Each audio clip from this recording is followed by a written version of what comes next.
Well, it's early morning here in Kentucky, and I woke up to a ton, and I mean a ton of comments on my video on my carbon fiber DIY camera arm that I built. And I had a lot of people asking me, will you build one for me?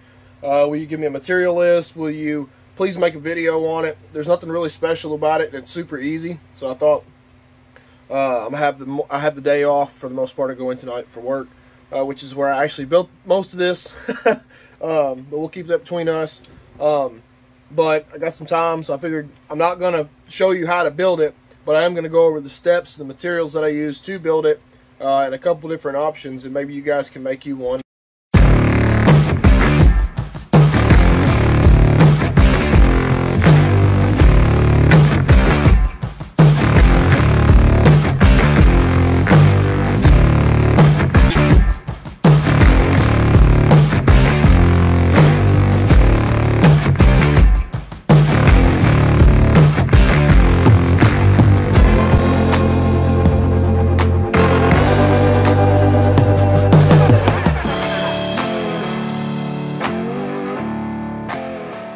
Here it is again.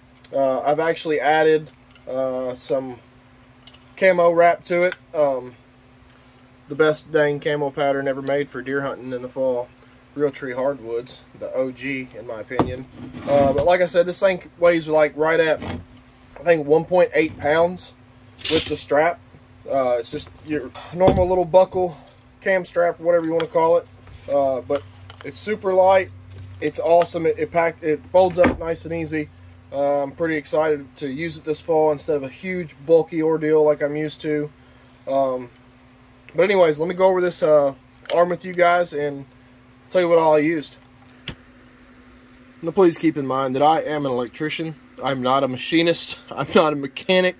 And my metal work is pretty god-awful for the most part. But here's just a little overview of what it looks like. Nothing fancy, super cheap, little fluid head on it, but I film all my hunts with my phone. I don't need something super heavy duty. As long as it swivels nice and smooth, it works out great for me, and that's exactly what this does. Speaking of my metal work, you can see I got a little happy with the cutting wheel, and my tap and thread job right there is a little crooked, but it actually works out a little bit better because it digs down into the tree a little bit better. So let me take this a little bit apart and go over all the parts that I used and how to get this piece to the way it is. Alright, so I got it apart. We'll go over this last, but the first thing I'm going to say before anything is, guys, if you're going to work with carbon fiber, you're going to be cutting it, drilling it, you better put some gloves on. And I work construction for a living. I'm a maintenance electrician currently, and you better protect your hands and your eyes because it's all you got. So when I was cutting and drilling this, I actually did take proper precautions, wear gloves and eye protection. But let's get to probably the toughest part of this entire project. So this piece right here is a 1/2 inch aluminum block that I have drawn with a Sharpie and cut out. And I didn't do that great of a job, like I said. But it works. It's nothing fancy. I don't have another... So, first off, this block was originally, I think, 2.5 inches wide, or 3, by 6 inches long, and it's a 1/2 inch in diameter. So, you can go a little bit thicker if you want. That's completely up to you. I wouldn't go any thinner than this, because I'm using 1/4 inch hardware. What I do have is a 3/4 inch aluminum block here at the house, and it's pretty heavy. It wouldn't be once you cut it out, and it's not as big. But basically, you want to draw out your design on this block, and you're going to cut it out however you want to cut it out. You can use a bandsaw, which is probably preferred. You can use a grinder with a cutting wheel. And what I did was I cut this straight, then of course I cut in straight here. And for this angle, how it curves, like, you know, the other arm, that's like $300, it looks like this. I had to be kind of, I don't know, I put it in a vise and clamped it right here, and I just made a cut like this, straight across on both of them. And I took a grinder with a grinding wheel and just weaved my way until I got that curvature that I wanted. And the tough part is right here. So you can make these two cuts super easy. Go straight down. And then I took a drill bit and I drilled out here and in the center. And then I was able to break those pieces out with channel locks, pliers, whatever. And then you're going to take your grinding wheel and grind down in there until you get it somewhat straight. That is not very straight, but like I said, it works. So basically, once you achieve the shape of this piece that you want, you're pretty much, you got the hard part over with. So one of the things that I think they're pretty easy to find. So I got this off Amazon. It's just a plastic little knob. This is a 1/4 bolt. I think it's 4.5 inches long. You just slide it right through the end of it and you put another nut right here just to lock it in place. So that's going to be your tightening knob. And of course you're going to need a 1/4 tap and a number 7 bit. I'm not sure what size the number 7 bit is. That's just what we've always called them at work. So here at the top, about 3/4 inches down to 1 inch somewhere, you want to drill a hole through it with the number 7 bit, and then you're going to tap it all the way through. And this is going to be for you to, when you get this thing up next to the tree, push it back, tighten it, and it'll actually tighten itself out away from the tree. One thing I did learn is instead of just leaving it the bare bolt, you want to put a locking nut right on the end of it so it does not want to dig into the tree and not tighten up. This will actually make it push out away from the tree. Moving on down, you could honestly probably put this a little bit lower, not too much lower. I went 2 inches down, and all I did was drill and tap to the center of this right here. And I took I think an 1.5 inch bolt and I've got a locking nut here and a locking nut here along with a 1/4 inch fender washer. Find that one I just had in here. Nothing special. It could be a little bit bigger than this. I wouldn't go any smaller. I think it's a 3/4 fender washer. And of course that's the end of your bolt right there. So just piece that together and you've got this configuration done. And now right here on the bottom, you've got your holes that you're going to drill all the way through. And this is very important that you get these very straight. You can really mess up right here. And another thing that I want to go over. Okay. So now that you've got this piece built, you got your hole drilled through here. You don't want to go too far out to the edge. You don't want to go too far to the back. And when you go to drill out your hole for your carbon fiber, you don't want to drill this thing too far out. Like, you see what I mean? Because if you do, it's going to be bumping into this. So you got to find that happy medium to where this thing can turn 90 degrees or whatever, or plus, which is what I've accomplished finally. And then you'll bolt this all the way through. I can't remember what length size this bolt is. It really just depends on the size carbon fiber tube you buy for the gap that you cut out right here. Mine is 1 inch, so I cut out just an 1.25 inch gap, and I've got plastic washers that go on the top and the bottom, so when this thing turns it doesn't or whatever. So this piece is done. I'm going to set this to the side.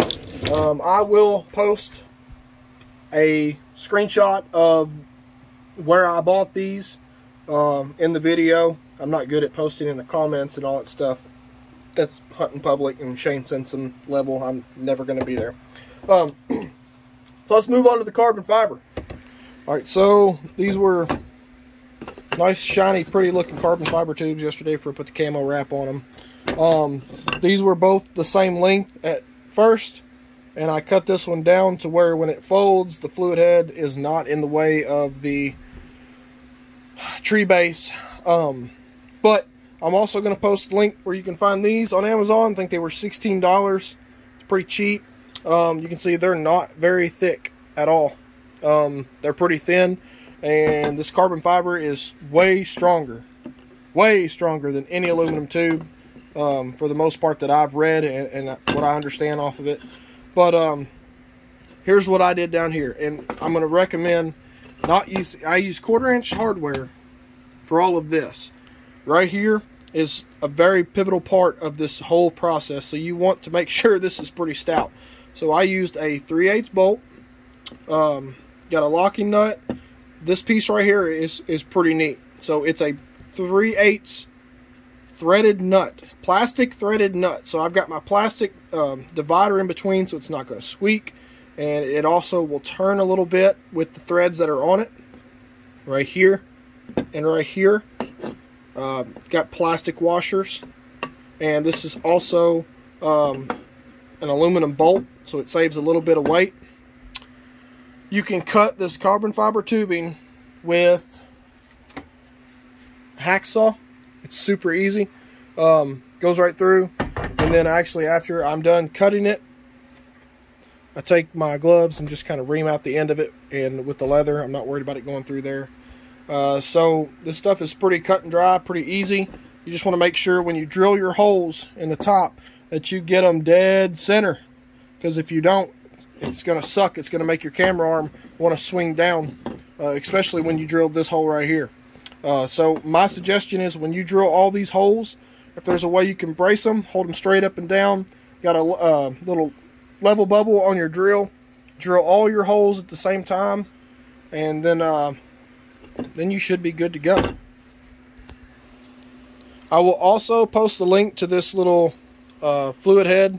It's definitely not a fluid head. It's just plastic on plastic. It is not very good, so don't be coming at me and be like, that fluid head was junk. He told us to buy junk. I didn't tell you to buy shit. This thing, I think, was like $12. But it does everything that I need it to do. Like I said, I film my hunts with my cell phone.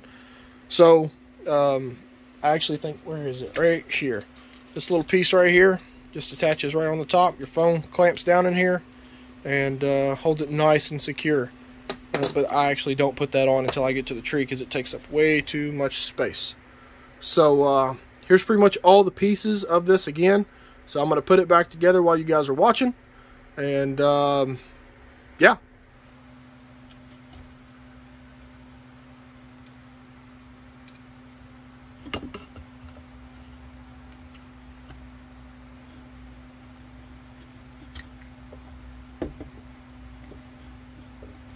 This part right here is kind of tricky.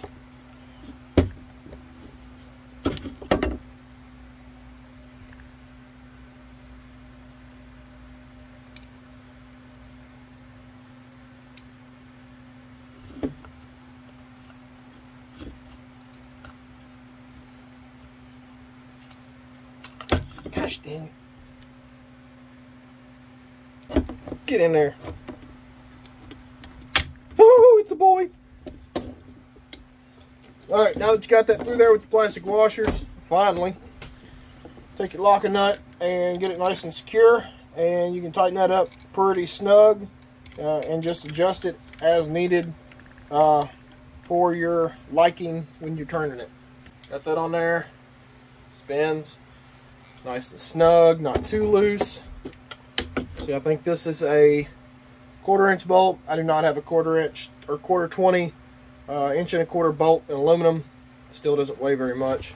It's not that big of a deal. You just push this up through the end hole, in which you want to drill. I don't think I mentioned this earlier. You want to drill this about 1 inch back, maybe a little bit more, depending on the fluid head you want to put on here. And there's nothing wrong with putting a heavier fluid head on this. These carbon fiber arms are going to hold a pretty heavy camera. The only thing I'd have a concern with a super heavy camera is the thinness of this base. I'd probably use a 3/4 base if I was going to make one for like a Canon G20, G30, G40, a DSLR. But that's besides the point. So spin this. You can pretty well spin this on or most people can, I can't. Spin this on, and then get it about where you want it, and crank her down with a screwdriver.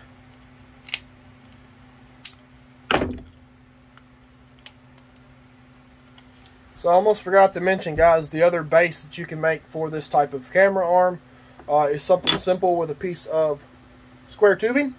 If you've got some of that laying around, along with a bunch of pieces like this right here from Lone Wolf, I know I've got a couple of them. If not, you can find them rather cheap from somebody. So this, and then you're going to need something like this, where you can have somebody weld you a piece. So basically, you would take your square tubing and your V-arm or V-bracket and bolt that all the way through. So there's the bottom. And working your way up, you would need, like I said, either somebody to weld you 2 more aluminum pieces on here to bolt through for the arm, or find you a little bracket like this right here that would work very nicely. Of course, you need your bolt to go probably all the way through on this one, because there's not enough thread to hold that. For your strap that goes around the tree, and then of course another piece to go through. Thread that, drill and tap that all the way through, and it'll be just like it would be leaning back against the tree.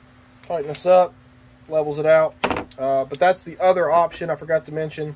Another really easy way to do it is just a little bit more bulky in your pack. So either way, you can't go wrong. It just depends on what your preference is. There, guys, so there's the entire setup. You got your aluminum head with your carbon fiber tubing. Like I said, this thing was about $25, $24 for me to build. The carbon fiber tubes were only $16 on Amazon. Your hardware, your nuts, your plastic washers, all that stuff is going to cost you, you know, $10, somewhere around in there. Well, about $5. And this fluid head was only like 10 or 12 on Amazon. So I probably got a little bit more in it than I actually said, but not much. It can't be more than $35 in this entire setup. Even if you buy your own aluminum base, which I did not. I found it somewhere. I will not disclose that location where I found it. I'm not a thief. It was never going to be used. Most of the time, guys, if you're like me, you've probably got tons of parts and bolts and crap laying around, and if you don't, your old man does. So you can build you one of these for little to nothing. It weighs less than most camera arms on the market. I'm not even sure what the other one that has the kind of same design as this weighs, but I'll tell you what, if you can build something, I like building something and knowing that I built it and I didn't spend $250 on a piece of aluminum. That probably cost them like $6 to make. So I built my own. I'm super happy with it. Doesn't weigh crap. Does everything that I needed to do. I'm no fancy YouTube star, not Heartland Bow Hunter, so I don't need the best and the baddest arms and cameras out there. I have fun just doing it with stuff like this and my cell phone. And if I have not already mentioned, guys, go check out some of my videos on my YouTube. I got a lot of deer hunts on there, a lot of turkey hunts, a couple elk hunts. I'd really appreciate it. Subscribe. If you got any questions, feel free to look me up on Facebook. My name is Jacob Emery. I think I'm pretty easy to find, and I will answer any questions as far as anything, but especially this. And thanks for watching.